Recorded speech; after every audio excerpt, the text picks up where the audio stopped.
जय जोहार, नमस्कार। दैनिक छत्तीसगढ़ चैनल पर आप सभी का एक बार फिर से बहुत बहुत स्वागत है। छत्तीसगढ़ की रोजाना बड़ी खबरों को देखने के लिए इस चैनल को जरूर सब्सक्राइब कर लीजिए। साथ ही ये वीडियो आप कहां से देख रहे हैं कमेंट बॉक्स में लिखकर हमें जरूर अवगत कराएं।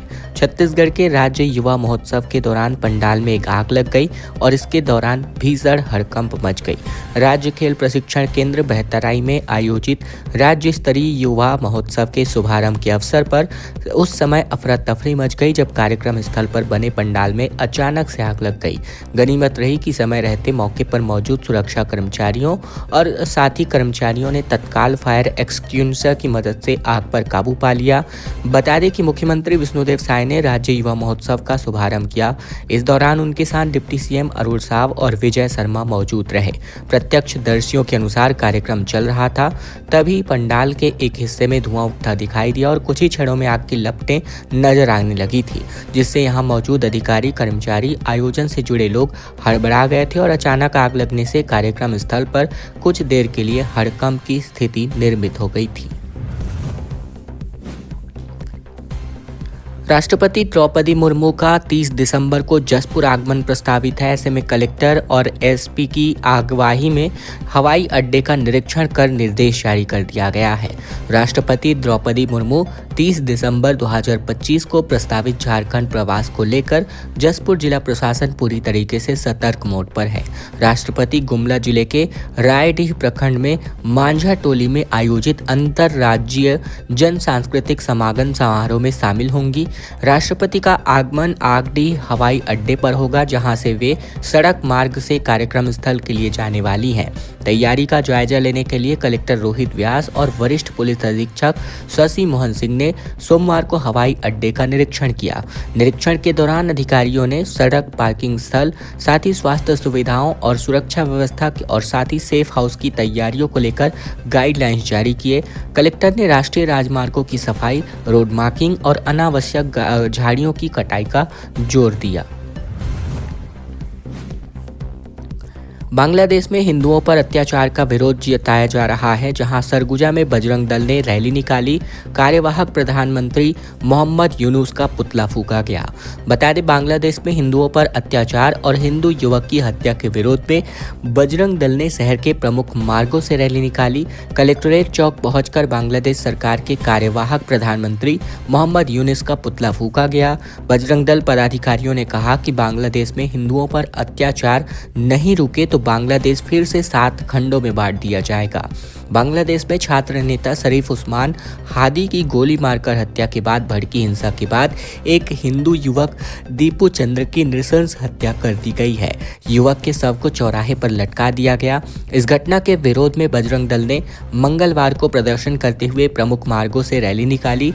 रैली में बांग्लादेश और वहां के कार्यवाहक प्रधानमंत्री मोहम्मद यूनुस का पुतला फूंका गया। गरियाबंद में 200 ग्रामीणों ने नेशनल हाईवे जाम किया, जहां मूलभूत सुविधाओं की मांग को लेकर ये प्रदर्शन हो रहा है। आश्वासन के 3 घंटे बाद जाकर हटे। गरियाबंद जिले के साहेबीन कछार गांव के तकरीबन 200 से अधिक ग्रामीणों ने अपनी 8 सूत्री मांगों को लेकर नेशनल हाईवे 130C को जाम कर दिया। ग्रामीणों का आरोप है कि सरकारी आश्वासनों के बावजूद शिक्षक, सड़क और स्वास्थ्य जैसी मूलभूत सुविधाएं अब तक पूरी नहीं हो पाई हैं। उदंती सीता नदी अभ्यारण्य के कोर जोन में बसे साहेबीन कछार के इन ग्रामीणों ने 23 दिसंबर की सुबह 8 बजे हाईवे पर बैठ गए, जो आश्वासन के 3 घंटे बाद जाकर हटे। इस प्रदर्शन के कारण हाईवे के दोनों ओर यात्री बसों और अन्य वाहनों की आवाजाही थम गई और जो बाद में बहाल कर दी गई। रायपुर में मेगा हेल्थ कैंप आयोजित हो रहा है, जिसमें 65,000 मरीजों को अब तक स्वास्थ्य लाभ मिल चुका है। 700 स्वास्थ्य कर्मचारियों ने अपनी सेवाएं दी हैं। अगले साल इसका आयोजन एक बार फिर से होने जा रहा है। राजधानी रायपुर स्थित आयुर्वेदिक महाविद्यालय परिसर में आयोजित किए जा रहे 5 दिवसीय मेगा हेल्थ कैंप में 25 में बात करें तो सोमवार को समापन हुआ इसका। इस अवसर पर राज्यपाल रमेश डेका, महाराष्ट्र के राज्यपाल रमेश बैस और साथ ही विधायक और आयोजक राजेश मूणत उपस्थित रहे। इस समापन समारोह में कैंप में सेवाओं देने वाले डॉक्टरों और समाजसेवी संस्थाओं का राज्यपाल ने भी सम्मान किया। बता दें कि शिविर में 65,000 मरीजों ने स्वास्थ्य लाभ लिया और इस दौरान तकरीबन 700 स्वास्थ्य कर्मचारियों ने अपनी सेवाएं दी।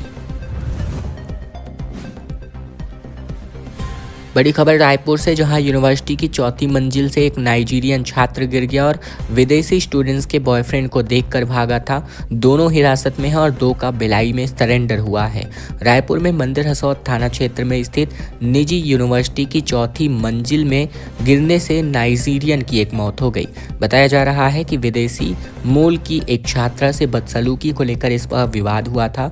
लड़की के आरोप लगाया गया था कि सैम ने उसके साथ छेड़छाड़ की है, जिसके बाद उसने अपने बॉयफ्रेंड को बुला लिया। साथ ही साथ अन्य लड़कों को देख करके सैम डर गया और उसने अपने घर की ओर ऊपर भागा। इस दौरान वह चौथी मंजिल से नीचे गिर गया।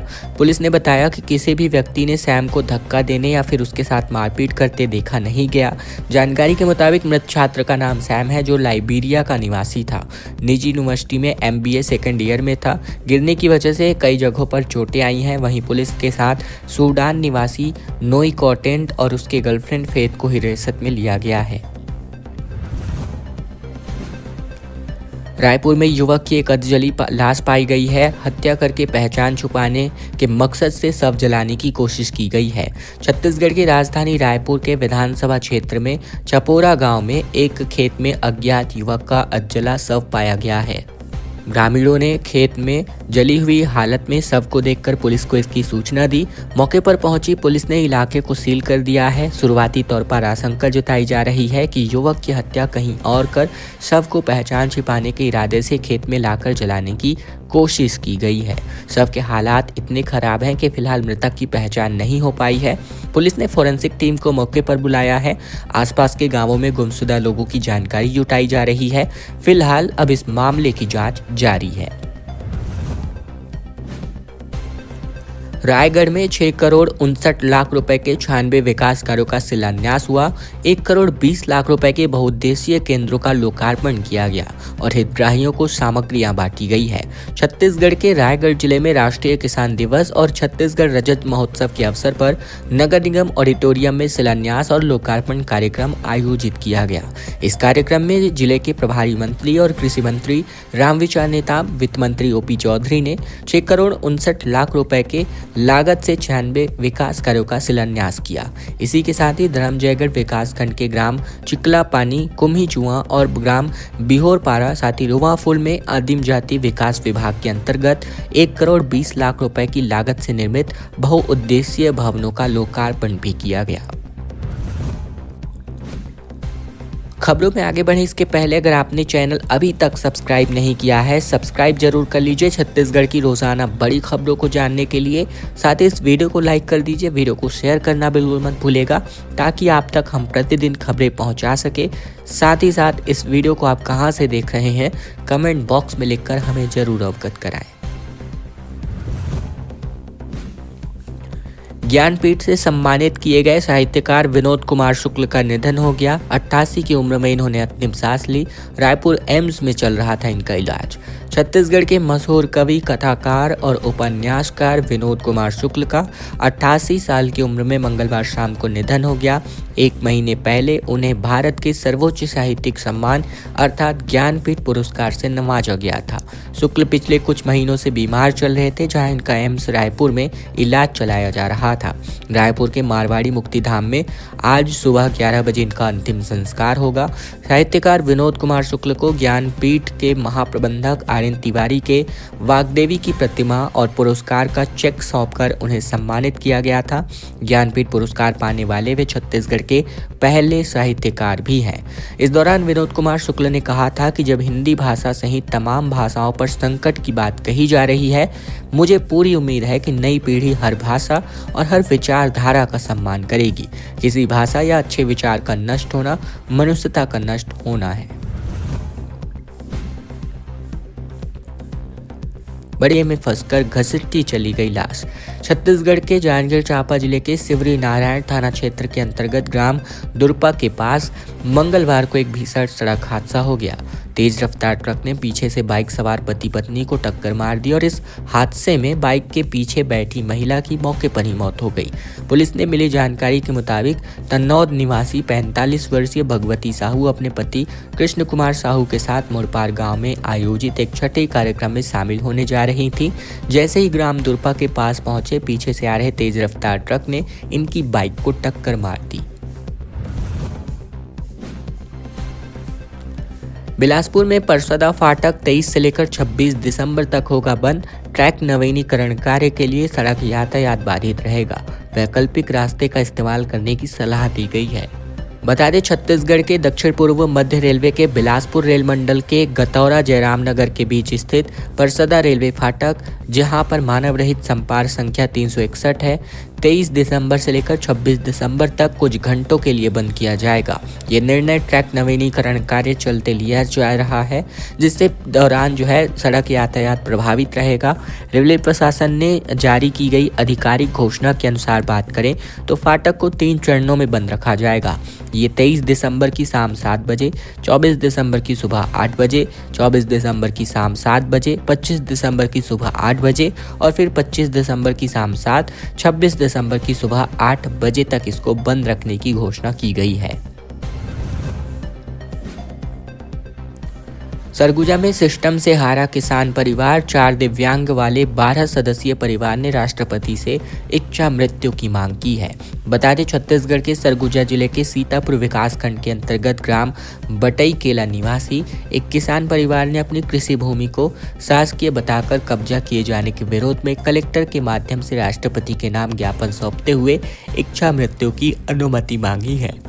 परिवार का दावा है कि वे तकरीबन पिछले 70 वर्षों से जिस भूमि पर खेती किसानी कर जीवन यापन कर रहे हैं, उस भूमि को सरकारी रिकॉर्ड में शासकीय दर्शाकर उनसे छीना जा रहा है, जिससे गंभीर मानसिक तनाव में है, क्योंकि परिवार के 4 सदस्य दिव्यांग हैं। सर्व आदिवासी समाज ने शिकायत की उच्च स्तरीय जांच और कार्यवाही की मांग की है। कार्यवाही नहीं होने पर आंदोलन की चेतावनी दी गई है। ग्राम बटई केला निवासी केवलाबाई पति वक्चक्त के परिवार तकरीबन 12 सदस्यीय खसरा नंबर 1784 की भूमि पर लंबे समय से खेती कर रहे हैं। परिवार का दावा है कि यह भूमि उनके पूर्वजों की मेहनत से कृषि योग्य बनी है और वर्षों से उनकी आजीविका का एकमात्र साधन रही है। बड़ी खबर छत्तीसगढ़ के जीपीएम से, जहां शहद के लालच में 30 फीट ऊंचे फूड सेट पर चढ़ा भालू पेंड्रा में तकरीबन 22 घंटे बाद जाकर इसको सुरक्षित वापस नीचे उतारा गया। वन विभाग ने सुरक्षित रेस्क्यू आयोजित किया। छत्तीसगढ़ के जीपीएम जिले के धनपुर स्थित श्री साई राइस मिल में एक भालू को 22 घंटे बाद जाकर सुरक्षित रेस्क्यू कर लिया गया।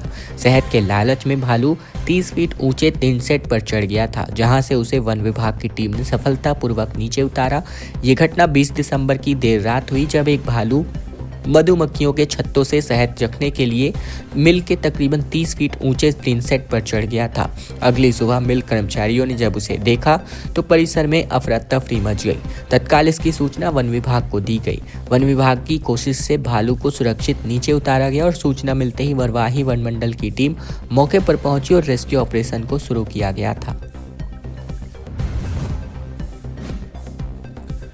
रायपुर में गांजा तस्कर की 1.5 करोड़ की संपत्ति को जब्त किया गया। 13 प्लॉट पर एक्शन हुआ। आरोपी 7 महीने से पुलिस को चकमा दे रहा था।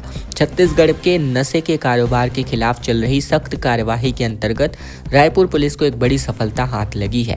सफेमा के अंतर्गत खरोरा थाना के गांजा तस्कर राकेश वर्मा की करोड़ों रुपए की अवैध संपत्ति अर्जित अचल संपत्ति को नष्ट किया गया है, जब्त किया गया है। वहीं यह कार्यवाही एनडीपीएस एक्ट के एक प्रकरण में की गई है, जिसमें आरोपी लंबे समय से फरार चल रहा था।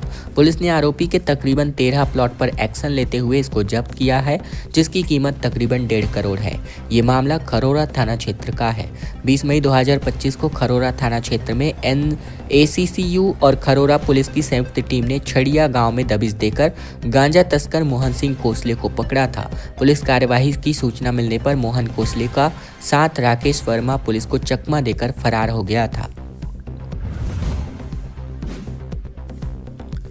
उत्तरी छत्तीसगढ़ में कोहरे को अलर्ट जारी है। अंबिकापुर में पारा 5.8 डिग्री, मैदानी इलाकों में दुर्ग सबसे ठंडा और जहां न्यूनतम तापमान 8.2 डिग्री सेल्सियस। छत्तीसगढ़ में ठंड का असर अब और तेज हो चुका है। मौसम विज्ञान विभाग ने अगले 24 घंटे के लिए प्रदेश के उत्तरी इलाके में घने कोहरे की चेतावनी जारी की है। विशेष रूप से सरगुजा और बिलासपुर संभाग में विजिबिलिटी काफी कम रहने के आसार है। इसी के साथ ही दुर्ग जिले के कुछ स्थानीय स्थानों पर शीतलहर चलने को लेकर अलर्ट जारी है।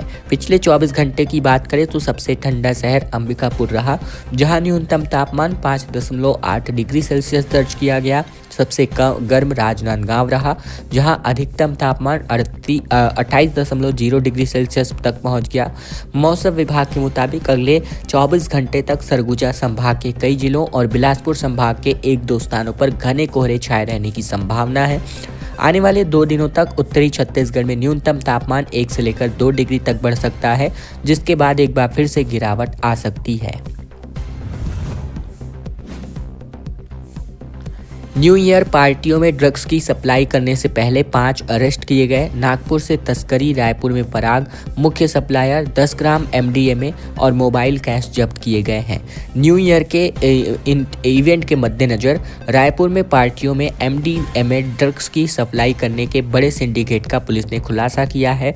Anti crime and cyber unit यानी ACCU और थाना न्यू राजेंद्र नगर पुलिस की संयुक्त कार्यवाही ने नागपुर के तस्कर, इवेंट ऑर्गेनाइजर समेत कुल मिलाकर 5 लोगों को गिरफ्तार किया है। इनमें से एक नाबालिग लड़की भी शामिल है। दरअसल युवक और युवती का ड्रग्स, कैश और मोबाइल के साथ वीडियो सोशल मीडिया पर वायरल हुआ था। 17 सेकंड के इस वीडियो में एक युवक मोबाइल पर बात कर रहा था। युवती वीडियो बनाते और गालियां देते नजर आई। एक टेबल में मोबाइल, पैसे और ड्रग्स की 19 लाइन खींची हुई दिखी थी। इसी वायरल वीडियो के आधार पर पुलिस ने जांच शुरू की। न्यू राजेंद्र नगर थाना क्षेत्र के वरण अपार्टमेंट स्थित एक फ्लैट में रेड करके आरोपियों को रंगे हाथों MDMA ड्रग्स के साथ पकड़ा गया। आरोपियों के कब्जे से 10 ग्राम MDMA, 4 मोबाइल फोन्स, 20,000 कैश, जिसकी कुल कीमत तकरीबन 3.5 लाख रुपए आंकी गई है। सुकमा में 1,84,00,000 रुपए के इनामी समेत 22 माओवादियों ने आत्मसमर्पण किया और AK-47 समेत हथियार भी सौंपे। छत्तीसगढ़ में पिछले कई सालों से सुकमा जिले के केरलापार और दोरनापाल इलाके में सक्रिय रहे 22 माओवादियों ने ओडिशा के मलकानगिरी में DGP के समक्ष आत्मसमर्पण किया है। सभी पर 1,84,00,000 रुपए का इनाम घोषित था। माओवादियों ने AK-47 समेत 9 हथियार लेकर सभी पहुंचे थे। सभी माओवादियों का फूल के साथ स्वागत किया गया और शासन की पुनर्वास नीति का लाभ देने की बात अधिकारियों ने कही। बिलासपुर में धान का अवैध परिवहन के अंतर्गत 150 कट्टी धान जब्त किया गया। पुलिस ने मेटाडोर की जांच की, तब पता चला कि धान मिला बिना दस्तावेज के ड्राइवर ले जा रहा था। बिलासपुर जिले के रतनपुर पुलिस ने वाहन चेकिंग अभियान के दौरान एक मेटाडोर को पकड़ लिया। तलाशी लेने पर उनमें से तकरीबन 150 बोरी धान पाया गया। पूछताछ में ड्राइवर गोलमोल जवाब देने लगा और साथ ही जमीन की पर्ची और टोकन समेत दस्तावेज भी नहीं दिखा सका। इसके चलते पुलिस ने धान को जब्त कर खाद्य विभाग को मामला सौंप दिया है। TI नीलेश पांडे ने बताया कि पिछले कुछ दिनों से धान की अवैध परिवहन की लगातार शिकायतें मिल रही थीं, जिसके आधार पर जानकारी पुलिस अफसरों को दी गई। इनके मार्गदर्शन में अवैध धान परिवहन करने वालों के खिलाफ कार्यवाही की योजना बनाई गई। सोमवार को खबर मिली कि माजदा क्रमांक CG10 BV 6881 का चालक अपने वाहन में धान का अवैध परिवहन कर रहा है, जिस पर पुलिस की टीम ने बारीडी के पास वाहन जांच के बहाने घेराबंदी कर मेटाडोर माजदा का इंतजार करती रही और तलाशी लेने पर माजदा में से 150 बोरी धान अवैध रूप से ट्रांसपोर्ट करते पकड़ा गया। इस दौरान पूछताछ में कोटा क्षेत्र के नेवरा निवासी ड्राइवर रमेश्वर ध्रुव और पिता प्यारेलाल ध्रुव ने बताया कि वो बिना दस्तावेज के धान की खरीदी कर उसे खरगहनी से तेंदुआ भाटा की ओर लेकर जा रहा था। खबरों का सिलसिला बस यहीं तक का था। वीडियो अगर आपको अच्छा लगा, वीडियो को एक छोटा सा लाइक कर दीजिए, वीडियो को शेयर कर दीजिए अपने दोस्तों, भाइयों, रिश्तेदारों तक, ताकि उन तक भी यह महत्वपूर्ण बड़ी खबरें पहुंचाई जा सके। साथ ही रोजाना बड़ी खबरों से अपडेट रहने के लिए इस चैनल को सब्सक्राइब करके वीडियो को शेयर करना बिल्कुल मत भूलिएगा।